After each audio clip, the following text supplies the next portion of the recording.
Money, it's everywhere. And for some reason, you can't seem to get enough of it.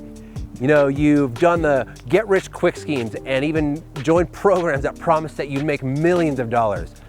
It sucks. I know, I've been there and I've tried it. But there's one industry that has never failed me, and that is a window cleaning business. I've been cleaning windows since I was about 18. And I started my own window cleaning business about 4 years ago. And within the first year, we scaled to 6 figures, and we've been doing better every single year. Now, I know you're probably thinking, it's oversaturated. There's too many people. There's not enough space for me to join this industry. Well, have you looked around? There are dirty windows everywhere, and they need to be cleaned, and there are people that'll pay top dollar for you to clean them. So, here we are. You just landed a gold mine, and guess what?